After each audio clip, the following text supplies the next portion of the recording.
Muzammil Yaqub, Lecturer, Department of Technology. I would like to welcome you all in our today's seminar on Sound Heart. To start the seminar with the recitation of Holy Quran, I would like to call Mr. Yasin, student of 5th semester Civil Engineering Technology, upon the stage for the recitation of some holy verses of Quran.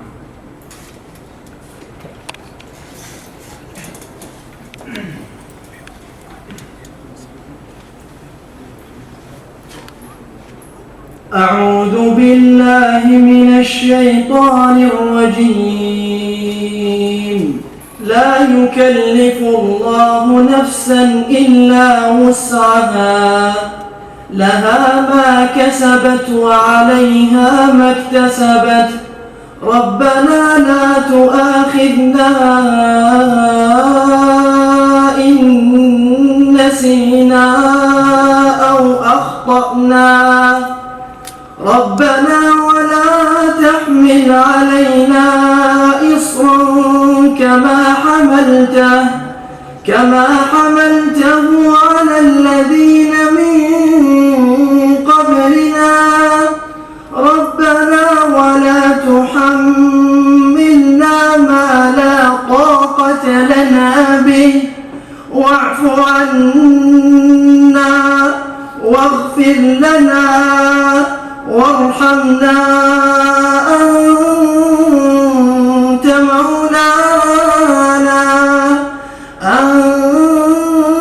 أنت مولانا فانصرنا على القوم الكافرين صدق الله العظيم.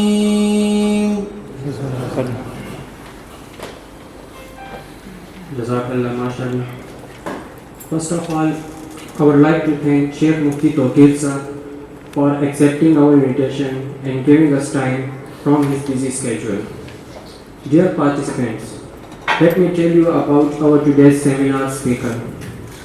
For the last 4 years, he has been delivering lectures on character building all over the world.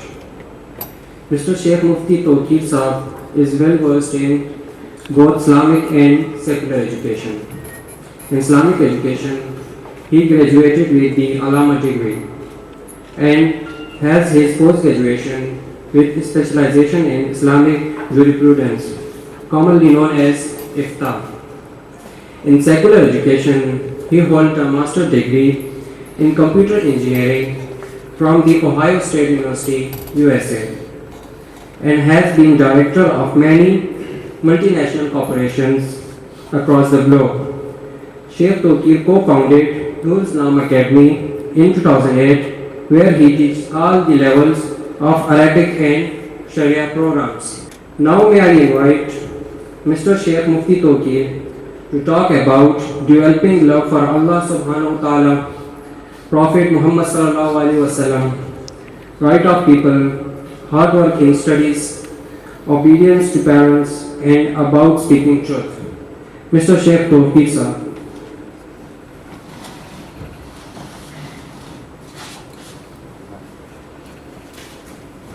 السلام عليكم ورحمة الله. الحمد لله وكفى والسلام على عباده الذين اصطفى أما بعد. اللهم صل على سيدنا محمد وعلى آل سيدنا محمد وبارك وسلم. اللهم صل على سيدنا محمد وعلى آل سيدنا محمد وبارك وسلم. اللهم صل على سيدنا وحبيبنا محمد وعلى آل سيدنا ونبينا محمد وبارك وسلم. بھائی تو مجھے پورا آؤٹ لائن دے دی، میں نے کس کس چیز کے اوپر بات کرنی، لمٹ کر دیا مجھ کو. ماشاء اللہ. انگلش میں تو کوئی نہیں چاہتا نا بات سننا. جی جزاک اللہ. یہ ہمارا ویسے ایک المیہ ہے ویسے جنرلی اسپیکنگ کہ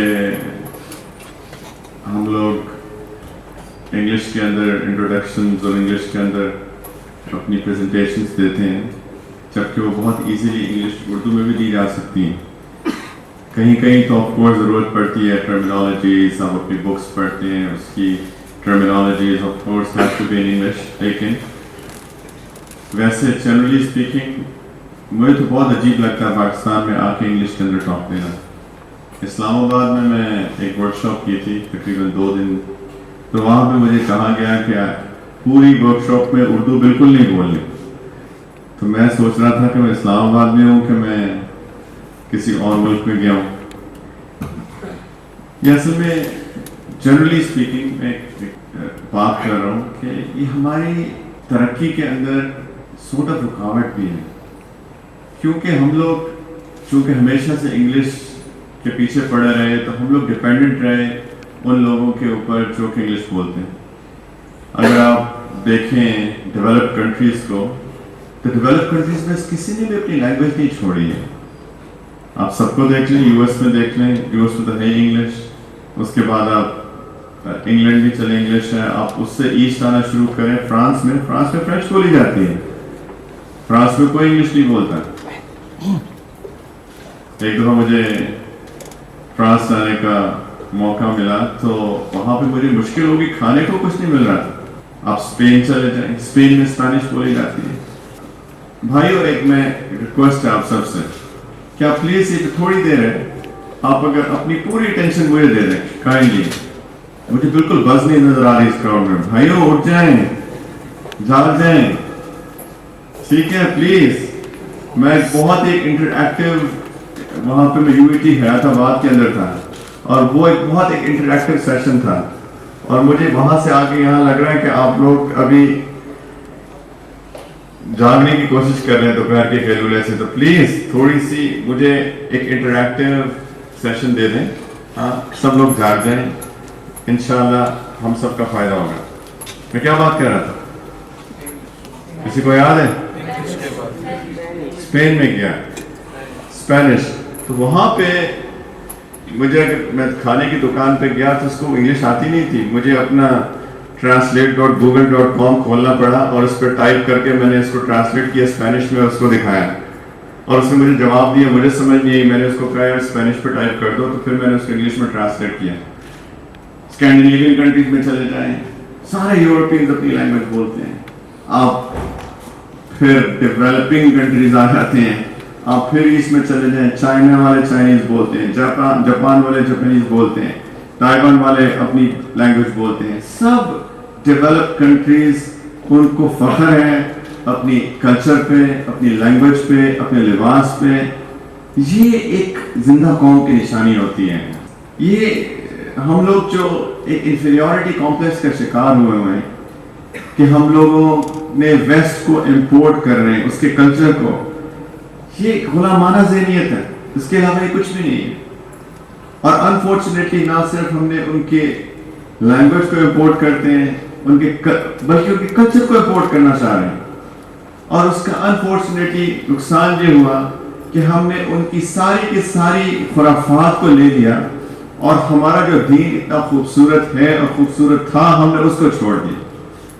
اس کا نقصان یہ ہوا, ایک جرمنی سے خاتون مسلمان ہوئی, اور میرے ایک ٹیچر وہ مجھے بتاتے ہیں کہ وہ ان کے پاس گئی, اور اس نے کہا کہ میں یہاں کی خواتین کو لیکچر دینا چاہتی ہوں. تو انہوں نے آرگنائز کیا لیڈیز لیکچر. تو بات کرنے سے پہلے اس خاتون نے, جو میرے ٹیچر تھے, ان سے پوچھا کہ کیا میں کھل کے بات کر سکتی ہوں ان سے. تو انہوں نے کہا بالکل آپ کھل کے بات کر سکتی ہیں, جو آپ چاہتی ہیں بات کریں. تو اس خاتون نے, میرے ٹیچر نے خود بتائی یہ بات, کہتے اس خاتون نے ان بچیوں کو کہا, ان عورتوں کو کہا, اور انہوں نے جو ورڈز استعمال کیے میں ان کو صرف کوٹ کر رہا ہوں, میں پلیز میرے الفاظ نہیں ہیں, میں ان کو کوٹ اینڈ ان کوٹ. انہوں نے کہا کہ ہمارے مسلمان معاشروں کی مثال ایسی ہے جیسے کوئی کتا کیا کر دے اور کوئی اس کو جا کے چاٹ لے. یہ ان کے الفاظ تھے.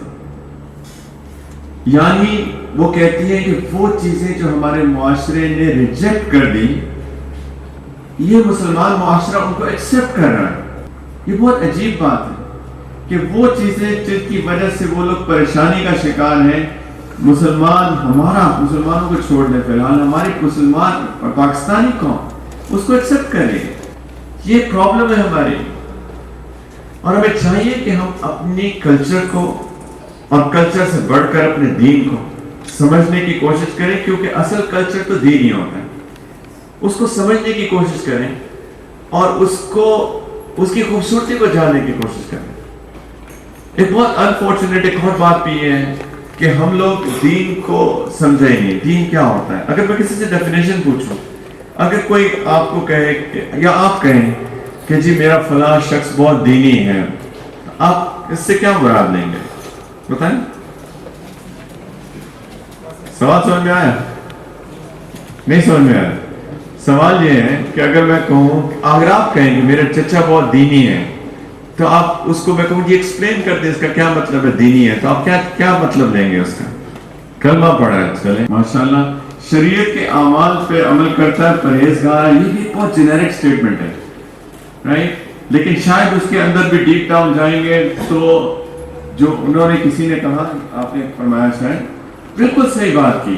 اصل میں ہماری دین کی ڈیفینیشن کیا ہے؟ داڑھی ہے، ٹوپی پہنتا ہے، شلوار قمیض پہنتا ہے، 5 وقت کی نماز پڑھتا ہے، مسجد جاتا ہے، تکبیر اولیٰ کا اہتمام کرتا ہے، پہلی صف میں نماز پڑھتا ہے. خاتون ہے تو جی پردہ کرتی ہے، نقاب کرتی ہے، حجاب کرتی ہے. یہاں پہ ہماری دین کی ڈیفینیشن ختم ہو جاتی ہے. یہ بہت عجیب بات ہے کہ ہم لوگوں نے دین کو اتنا محدود کر کے رکھ دیا، جبکہ یہ دین کا ایک چھوٹا سا حصہ ہے، بہت چھوٹا سا حصہ ہے. اور چونکہ ہم نے دین کو نہیں سمجھا، اس کی وجہ سے ہمارے معاشرے کے اندر سارے کے سارے مسائل پیدا ہوئے ہیں. سارے ایشوز جو ہمارے معاشرے کے اندر ہیں وہ دین کی ناسمجھی ہیں، دین کی خوبصورتی کو نہ جاننا ہے.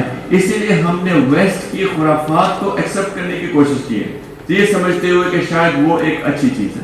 اصل میں تو یہ ایک ڈکلائن ہے، لٹرلی ایک ڈکلائن ہے کہ ہمارا جو ایک رواج تھا، ایک دینی معاشرہ تھا، ایک کلچر تھا، ایک خوبصورتی تھی، ہم ادھر سے ان ہائی سے، ان اونچی سطحوں سے ہم ڈکلائن کرتے ہوئے نیچے آ گئے ہیں. میں آپ کو صرف میرا جہاں بھی جاتا ہوں نا، میرا ایک مقصد ہوتا ہے، اور وہ مقصد یہ ہوتا ہے کہ کاش ہم سب لوگوں کو دین کی صحیح سمجھ آ جائے، دین کی ڈیفینیشن پتہ چل جائے. بس جس بندے کو دین کی ڈیفینیشن پتہ چل جائے گی اور دین کی خوبصورتی سمجھ میں آ جائے گی، اس کے بعد اس کے لیے کوئی کنونس کرنے کی ضرورت نہیں ہے اس کو کہ جی آپ دین پہ چلیں. کیونکہ کوئی بھی ہیومن سین، ایک عقل مند اور باشعور انسان کوئی بھی اس کو ریجیکٹ نہیں کر سکتا. اور کئی چیزیں ہم جانتے بھی ہیں لیکن انفارچونیٹلی اس کی اہمیت کو نہ سمجھتے ہوئے اس پہ عمل نہیں کریں. مثلا ہم میں سے کون ہے جو کہتا ہے کہ سچ بولنا بری بات؟ کوئی بھی نہیں کہے گا. ہر بندہ کہتا ہے جھوٹ بولنا. یہ میں بھائی کے ٹاپک کے اوپر آ رہا ہوں، انہوں نے کہا اسپیکنگ دا ٹروتھ کے اوپر بات کریں. ہر بندہ کہتا ہے کہ جھوٹ بولنا بری بات. ہمارے معاشرے میں کتنے لوگ ہیں جو جھوٹ نہیں بولتے ہیں؟ کیا پرسنٹیج ہوگی؟ شاید 5%، شاید اس سے بھی کم. ہر بندہ جھوٹ بولتا ہے. عجیب بات ہے. خیانت کون نہیں کرتا؟ جس کو موقع ملتا ہے وہ کرپشن کرتا ہے اس ملک کے اندر. وہ کرپشن ضروری نہیں ہے کہ ہم صرف بڑوں کو بلیم کرتے رہتے ہیں کہ وہ کرپٹ ہے. ریڑھی والا ہمارا کرپٹ ہے، اس کو موقع ملتا ہے تو وہ اچھے پھلوں کے ساتھ گندے پھل ڈال دیتا ہے. اگر آپ گاڑی میں بیٹھ کے کہیں نا میرے بھائی مجھے 1 کلو امرود ڈال دو، تو آپ اس کو دیکھ نہیں رہے ہوں گے تو عین ممکن ہے کہ وہ 1 کلو میں آدھا کلو جو ہے اچھے ڈالے گا اور آدھا کلو برے ڈال دے گا. خیانت ہمارے اندر ہے، بددیانتی ہم کرتے ہیں، جھوٹ ہم بولتے ہیں. یہ وہ چیزیں ہیں جو ہم سب کو معلوم ہے کہ یہ اچھی چیزیں ہیں اور یہ انسانیت کا تقاضا ہے. دین تو بات کی بات آتی ہے. یہ تو ہر انسان سمجھتا ہے، وہ کوئی بھی ہو، وہ مسلمان ہو، وہ ایتھیسٹ ہو، جو دین بے دین ہو، وہ بھی یہ مانتا ہے. وہ عیسائی ہو، یہودی ہو، وہ ہندو ہو، بدھسٹ ہو، وہ سکھ ہو، ہر بندہ ان چیز کو، یہ تو ایک جنرل یونیورسل پرنسپلس ہے. لیکن ہم اس پہ عمل نہیں کرتے. اس کی وجہ سے ہمارا معاشرے کی وہ حالت ہو گئی جو ہو رہی ہے. وعدے کی پابندی ہم نہیں کرتے. کل ہمارا ایک بھائی تھا، اس کی شادی ہوئی تو اس نے ہمیں ولیمے کا کارڈ دیا. اس پہ لکھا ہوتا 8 بجے ولیمے کا ٹائم. تو میں نے اس سے پوچھا یار میرے بھائی مجھے سچ بتاؤ کہ کتنے بجے آؤں میں؟ تو وہ کہتا ہے کہ آپ پلیز 9 بجے آئے. تو میں نے کہا 9 بجے آتا ہوں واقعی میں؟ کہتا ہاں پلیز 9 بجے آ جائیں. کیونکہ مجھے ڈر تھا کہ شاید 9 بجے بھی کوئی نہیں ہوگا وہاں پہ. میں اس کو بھگت چکا ہوں. ایک دفعہ کسی نے بلایا کہ میری بیٹی کا نکاح پڑا، تو میں نے کہا ٹھیک ہے ٹائم کیا ہے؟ تو انہوں نے مجھے ٹائم دیا مثال کے طور پہ 8 بجے. تو میں 8 بجے گیا, لٹرلی کوئی نہیں تھا, صرف اس کے والد صاحب بیٹھے ہوئے تھے. وہ بھی اس لیے آئے تھے, انہیں پتا تھا میں 8 بجے پہنچ جاؤں. اور میں اور وہ والد صاحب ایک دوسرے کی پتہ نہیں 1.5 گھنٹہ شکل دیکھتے رہے, ایک دوسرے کے سامنے چپ کر کے بیٹھے رہے. اور پھر جو ہے مہمان آنا شروع ہوئے, پھر دولہے لڑکے والے آ گئے, اور دلہن بیچاری ابھی بیوٹی پارلر کے اندر پھنسی ہوئی تھی. وہ پتہ نہیں کتنے بجے, رات کے 10 بجے آئی. میرا تو لٹرلی دل چاہ رہا تھا کہ میں اٹھوں اور انہیں کہوں کہ اللہ اپنی رضا خیر دے, مجھے بہت کام ہے کرنے کے, میں چلتا ہوں کسی اور سے نکاح پڑھا. دل تو میرا یہی چاہ رہا تھا. لیکن یہ ہمارا معاشرہ ہے, یہ کامن پرنسپل بن چکے ہیں. پنجاب میں شکر ہے, پتہ نہیں پی پی میں کیا ہو رہا ہے, لاہور میں تو 10:30 بجے ہاؤس بند ہو جاتے ہیں. یہاں بھی ہوتا ہے 12 بجے. تو وہی مسائل ہے, تو 11 بجے جانا چاہیے. یہ معاشرے کے ایشوز ہیں, یہ ہمارے دین کا حصہ ہے. وعدے کی پابندی, کئی وقت پہ پہنچے. میں تو ابھی 10 منٹ لیٹ ہوا, اور میں صرف اس لیے لیٹ ہوا کیونکہ پچھلی یونیورسٹی UT میں حیات آباد میں تھا, تو بائی دا ٹائم لیکچر ختم ہوا اس کے بہت شارٹ ٹائم تھا. ہم نے رش کیا, بلکہ کھانا بھی ادھورا چھوڑا. ابھی وہ کہوا پلا رہے تھے, میں نے کہا سر پلیز کھانا, ہم نے کہوا نہیں پینا, ہم لیٹ ہو رہے ہیں. اور میں 10 منٹ لیٹ پہنچا ہوں تقریباً, اور میں نے سر کو ایکسکیوز کیا, میں نے کہا سر آئی ایم ویری سوری, میں 10 منٹ لیٹ آیا ہوں. انہوں نے کہا تو نارمل ہے. مجھے تکلیف ہوتی ہے ذاتی طور پہ. لاہور میں میں ویسے دبئی میں رہتا ہوں. لاہور میں میرے والد صاحب کا گھر ہے, انتقال ہو گیا. تو ایک دفعہ میں نے وہاں پہ کارپیٹ بچھوانا تھا, تو میں گیا, میں نے کارپیٹ چوز کیا, اور میں نے اسے کہا یار کل 2 بجے آ جانا. جی میں 2 بجے پہنچ جاؤں گا. میں نے کہا دیکھو تاکیداً 2 بجے آ جانا. اور اصل میں اس کی بھی وجہ تھی, میرے والد صاحب کو فالج تھا, اور ہم نے ان کو ان کے کمرے میں ڈلوانا تھا, تو ان کو موو کرنا تھا. تو وہ ایک ایسا نہیں تھا کہ ہم جب مرضی کر لیں, کیونکہ ان کے لیٹنے کا ٹائم, ان کے اٹھنے کا ٹائم. تو میں نے اسے کہا 2 بجے تاکیداً آ جانا ضرور. تو کہتا جی آپ فکر ہی نہ کریں. اچھا 2 بج گئے, 2:30 بج گئے. تو میں نے اسے فون کیا تقریباً آدھے گھنٹے بعد. میں نے کہا کدھر ہو؟ جسٹ جی میں موٹر سائیکل پہ بیٹھا ہوں, بس کک لگانے کی دیر ہے, میں پہنچ گیا, 5 منٹ تو دور ہوں. میں نے کہا یار پہلی بات تو 2:30 بج گئے ہیں, تم نے آدھا گھنٹہ لیٹ ہو. جی بس کوئی پتہ نہیں, کوئی بات کرنے لگ گیا. اب مجھے شاید گمان ہے, بدگمانی ہے, لیکن کوئی بات نہیں شاید کر رہا ہوگا. اور وہ 2:30 بجے وہ اس کی کک پتہ نہیں کتنی دیر میں لگی. وہ پھر 3 بج گئے. میں نے اسے پھر فون کیا, وہ جی بس میں پہنچا. 2 بجے کا دیا ہوا, میری منتیں کرنے کے بعد کہ وہ 2:15 کے قریب آیا ہوگا. اور پھر اس نے سارا معمول خراب ہوا. لیکن کوئی اس کو بڑی بات ہی نہیں سمجھی جاتی. وعدہ خلافی, جھوٹ بول دینا, خیانت کر دینا, یہ ہمارے دین کا حصہ ہے. لا ایمان لمن لا امانت لہ, یہ چھوٹی بات ہے. نبی کریم علیہ الصلوۃ والسلام نے کہا جو بندہ خیانت کرتا ہے اس کا ایمان ہی نہیں ہے. ولا دین لمن لا عہد لہ, جو وعدہ خلافی کرتا ہے اس کا دین ہی نہیں ہے. بہت بڑی سٹیٹمنٹس ہیں. یہاں تک کہ ایک ہمارے فرقہ گزرا ہے, باطل فرقہ تھا, لیکن جس کو خوارج کہتے ہیں, انہوں نے ان احادیث کے بیس کے اوپر فتویٰ دے دیا کہ جو خیانت کرتا ہے اور جو وعدہ خلافی کرتا ہے اس طرح کے بڑے گناہوں کے اندر مبتلا ہے, وہ کافر ہو جاتا ہے. ان احادیث کا یہ مطلب نہیں ہے کہ وہ بندہ کافر ہو جاتا ہے, لیکن میں صرف بتانے کے لیے کہہ رہا ہوں کہ یہ کتنی بڑی سٹیٹمنٹس ہیں کہ اس کا دین نہیں ہے, اس کا ایمان نہیں ہے. لیکن ہم میں سے ہر کوئی کرتا ہے, وعدہ خلافی بھی کرتا ہے, امانت دار بھی نہیں ہے.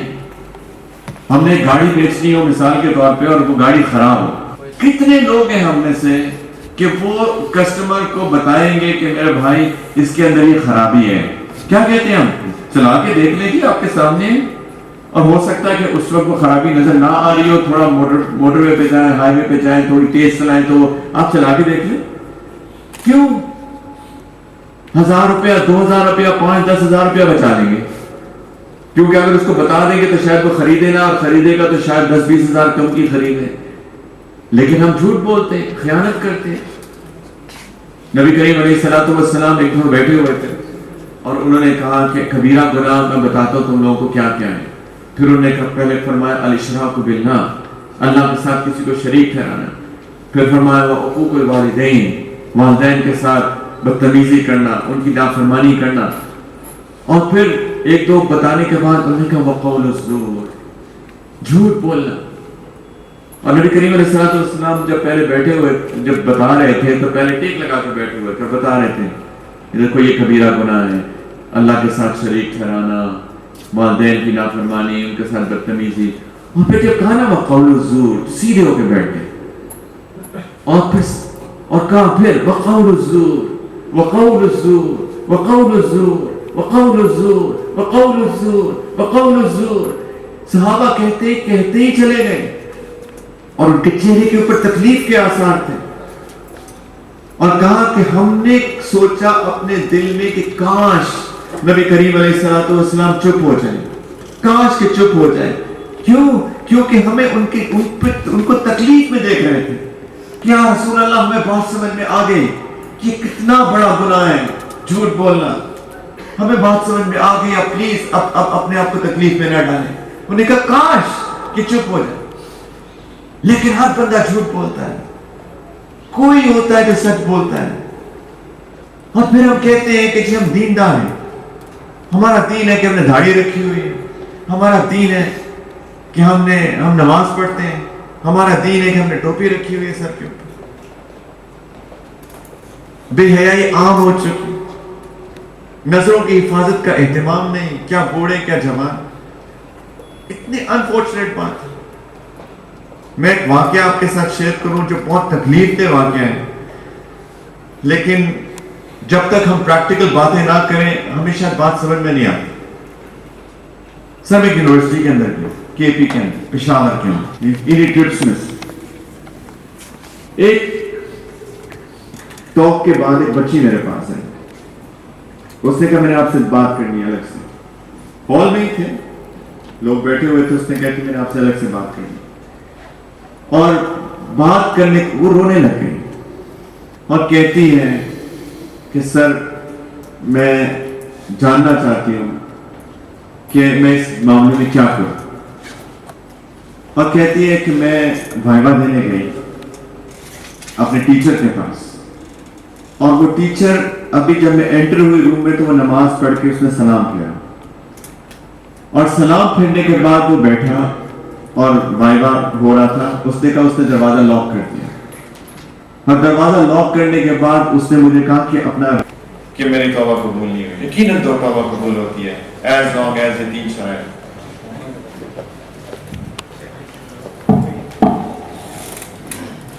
پورنوگرافی سے کیسے چھٹکارا، کیسے بچا جائے؟ جزاک اللہ سوال.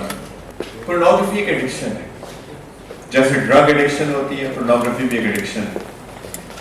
جن لوگوں کو عادت پڑ جاتی ہے انفارچونیٹلی وہ ایڈکٹ ہو جاتے ہیں. جس طرح کسی بھی ایڈکشن سے نکلا جاتا ہے اسی طریقے سے اس ایڈکشن سے بھی نکلا جاتا ہے. میں آپ کو 2-3 باتیں بتاتا ہوں، آپ اس کو پلیز اپنے دلوں پہ لکھ لیں. دین کا ایک اصول ہے، سب لوگ غور سے بات سنیں، بہت امپورٹنٹ بات. دین کا ہمارا اللہ تعالیٰ نے ایک اصول بنایا ہے، جیسا کرو گے ویسا بھرو گے. جس طرح اردو میں کہتے ہیں ٹیٹ فور ٹیٹ، انگلش میں کہتے ہیں کہ اگر میں بے حیا ہوں نا تو اللہ تعالیٰ نے قرآن میں فرمایا کہ الطیبات للطیبین والطیبون للطیبات والخبیثات للخبیثین والخبیثون للخبیثات. کہ نیک عورتوں کے لیے نیک مرد، نیک مردوں کے لیے نیک عورتیں، اور خبیث مردوں کے لیے خبیث عورتیں، خبیث عورتوں کے لیے خبیث مرد. یہ اصول اللہ تعالیٰ نے بتایا. اگر ہم بے حیا ہیں اور ہم ایکسپیکٹ کرتے ہیں کہ میری بیوی پاک دامن با حیا آئے گی تو یہ ایک بھول ہو سکتی ہے. کوئی بندہ یہ مرد چاہے نہیں برداشت نہیں کر سکتا. یہ ہم سب جانتے ہیں کہ میری بیوی بے حیا نکلے، کسی غیر مرد کے ساتھ تعلقات اس کے ہو جائیں، کوئی نہیں برداشت کرتا. تو ایک چیز یاد رکھیں کہ اگر ہماری نظر قابو میں نہیں ہے اور بلکہ بے حیائی کے اس مقام تک پہنچ گئے کہ پورنوگرافی دیکھتے ہیں تو پھر یہ بہت سیریس کانسیکوینسز ہو سکتے ہیں اس کے. Number 2 pornography. یہ بہت غور سے بات سنیں، یہ میں باتیں عام نہیں کرتا. آپ نے سوال پوچھا ہے، بہت اچھا سوال پوچھا ہے تو اس کے جواب دے رہا ہوں. پورنوگرافی سے کیا کریں گے اس کے بعد؟ آپ کے خیال میں صرف دیکھنے تک محدود رہیں گے؟ جو لوگ پورنوگرافی دیکھتے ہیں کیا اس تک محدود رہتے ہیں؟ نہیں، پھر گناہ کرتے ہیں، کسی قسم کا گناہ کرتے ہیں نا. یا اپنی شہوت خود پوری کرتے ہیں یا پھر زنا تک پہنچ جاتے ہیں یا کچھ لوگ ابیوز کرتے ہیں. ایسا ہی ہوتا ہے. اللہ تعالیٰ نے نا ہر چیز تقدیر میں لکھی ہوئی ہے. مجھے کتنا پیسہ ملنا ہے، مال ملنا ہے میری زندگی میں اللہ نے لکھ دیا. اور سے سنیں میری بات، اللہ تعالیٰ نے کتنا، بس ختم کر دیں گے، بیٹھ جائیں، ٹھیک ہے، تاکہ لوگ آپ کی طرف توجہ نہ دیں، میری طرف توجہ دیں. بہت اہم بات کر رہا ہوں. ٹھیک ہے، اب آپ سائڈ پہ ہو، اتنے بھی شاید انٹرٹین نہیں ہو سکیں گے. اللہ تعالیٰ نے میری تقدیر میں لکھا ہوا ہے مجھے کتنے پیسے ملنے ہیں. مثال کے طور پہ مجھے $1 ملین مل رہا ہے زندگی میں، یہ میری تقدیر میں لکھا ہے. اس کے بعد کیسے حاصل کرنا یہ اللہ نے مجھ پہ چھوڑ دیا. میں بینک میں ڈاکہ ماروں، چوری کروں، خیانت کر کے کماؤں، یا میں حلال طریقے سے کماؤں، یہ میرا کام ہے. سمجھ میں آ رہی ہے بات؟ اگر آپ خیانت نہیں کریں گے نا تو وہ پیسہ آپ کا ہے، آپ کو مل کے رہے گا. ڈاکہ نہیں ماریں گے، چوری نہیں کریں گے تو وہ پیسہ آپ کو مل کے رہے گا. تقدیر لکھی جا چکی. اسی طریقے سے شہوت کتنی دفعہ پوری ہونی ہے یہ بھی تقدیر کا حصہ ہے. یہ بھی تقدیر کا حصہ ہے. اگر کوئی شہوت کو غلط طریقے سے پورا کرتا ہے وہ مائنس کر رہا ہے اپنی حلال طریقے سے شہوت پوری ہونے پر. شاید آپ کو کسی نے یہ بات اتنی کھل کے بتائی نہ. پھر کیا ہوگا؟ پھر ازدواجی تعلقات ٹھیک نہیں ہوں گے. آپ نے تو جو اپنا کوٹا تھا وہ پہلے ہی پورا کر لیا. کوئی بیماری ہو جائے خدا نخواستہ اس کے بعد، شادی کے بعد، تو یہ کانسیکوینسز ہیں اس کے. کیا آپ اپنی برکت اٹھ جاتی ہے، دل کا سکون نکل جاتا ہے. میموری ایشوز جو ہوتے ہیں شہوت کو بیجا پورا کرنے سے بھی اور اس طرح کی چیزوں کو دیکھنے سے بھی ڈائریکٹ میموری پہ امپیکٹ ہوتا ہے. میں تو آپ کو بتا چکا ہوں، ریسرچز ہے اس کے اوپر کہ مینٹل ڈیزیزز ہو رہی ہیں. یہ سارے کانسیکوینسز ہیں اس کے اوپر. یہ ایسے ہی کہ انسان ڈرگز لے رہا ہے، یہ ایسے ہی کہ انسان کسی اور ایڈکشن میں مبتلا ہو گیا اور اپنے آپ کو تباہ کر رہا ہے. تو اس کا ایک طریقہ میرے بھائی یہ ہے، اور جو باقی لوگ بھی اس غلطی میں ہیں انشاءاللہ امید ہے آج توبہ کر لیں گے. لیکن ان کانسیکوینسز کو سوچیں، اپنے آپ کو اپنے ہاتھوں سے ہلاکت میں مت ڈالیں. مشکل کام ہے، ایڈکٹ ہو چکے ہیں، مجھے پتہ ہے مشکل کام ہے، لیکن ہمت کر کے نکلنا ہے. آلٹرنیٹس ڈھونڈیں، میں کیا کر سکتا ہوں. جب دماغ میں خیال آئے تو اپنے آپ کو بزی کریں، اپنی سوچ کو ڈائیورٹ کریں، کسی کنسٹرکٹیو کام کے اندر اپنے آپ کو بزی کر لیں، کسی کی مدد کریں، کوئی باہر نکل جائیں، کسی سوشل ویلفیئر کے کام میں اپنے آپ کو انگیج کر لیں. جو ان کا تبلیغ میں مزاج ہے تبلیغ میں چلے جائیں، کچھ کریں، لیکن اپنے آپ کو ڈائیورٹ کریں. اور خاص طور پہ اس وقت ڈائیورٹ کریں جبکہ نفس کہہ رہا ہو کہ دیکھو دیکھو دیکھو. ٹھیک ہے، اس کی کانسیکوینسز کو سمجھیں. چھوٹے کانسیکوینسز نہیں ہیں. انسان کی صحت تباہ ہو جاتی ہے، انسان کا دماغ ویک ہو جاتا ہے، اس کی یادداشت ختم ہو جاتی ہے اس کو دیکھنے سے اور اپنی شہوت پوری کرنے سے بھی، اور انسان جسمانی طور پہ ویک ہو جاتا ہے. ایسا بھی ممکن ہے کہ انسان کی یہ جو طاقت ہے ختم ہی ہو جائے اور انسان کی ازدواجی زندگی ویسی تباہ ہو جائے. کچھ بھی ہو سکتا ہے. اور خاص طور پہ جو میں نے تقدیر کی بات کی وہ تو ہوتی ہی ہوتی ہے.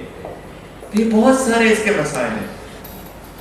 تو پلیز اس کے لیے بھی ہمت چاہیے. جیسے میں نے کہا تھا کہ سارے ہمارے جو ایشوز ہیں اس کو اوور کم کرنے کے لیے مردانگی چاہیے، اندر انٹرنل اسٹرینتھ چاہیے.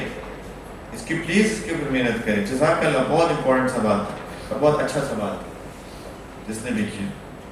دین کی تعریف کیا ہے؟ دین کی تعریف اللہ کی ابدیت کے اندر آنا ہے. وَمَا خَلَقْتُ الْجِنَّ وَالْإِنسَ إِلَّا لِيَعْبُدُونِ. اللہ تعالیٰ نے کہا کہ میں نے جن اور انسانوں کو صرف اپنی عبادت کے لیے پیدا کیا، یعنی اپنی ابدیت کے لیے پیدا کیا. کہ ایک ایک چیز میں اللہ، ایک شریعت کے اوپر نظر ڈال لو اور سنت پہ نظر ڈال لو کہ اللہ تعالیٰ کیسے چاہتے ہیں کہ یہ میں کام کروں.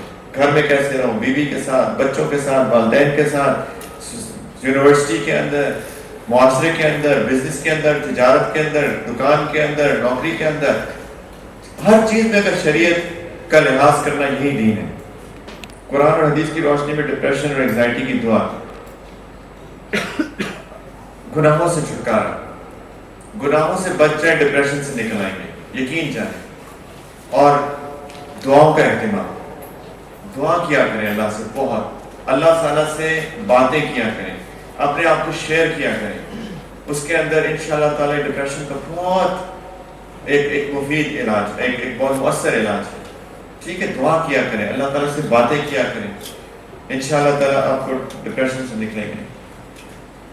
نماز میں توجہ کیسے ہو، اس کے لیے تو بہت محنت کرنی پڑتی ہے. یہ بہت آخر میں کہیں آتی ہے، میں ابھی تک میں کوشش کر رہا ہوں. لیکن گناہوں سے بچیں، ذکر معمولات صبح شام کے اذکار کریں، دعاؤں کا اہتمام اور اللہ سے مانگیں. اللہم اعنی علی ذکرک و شکرک و حسن عبادتک. مصنون دعا بھی ہے، لیکن یہ بہت مشکل سے آتی ہے، لیکن محنت کرتی رہیں.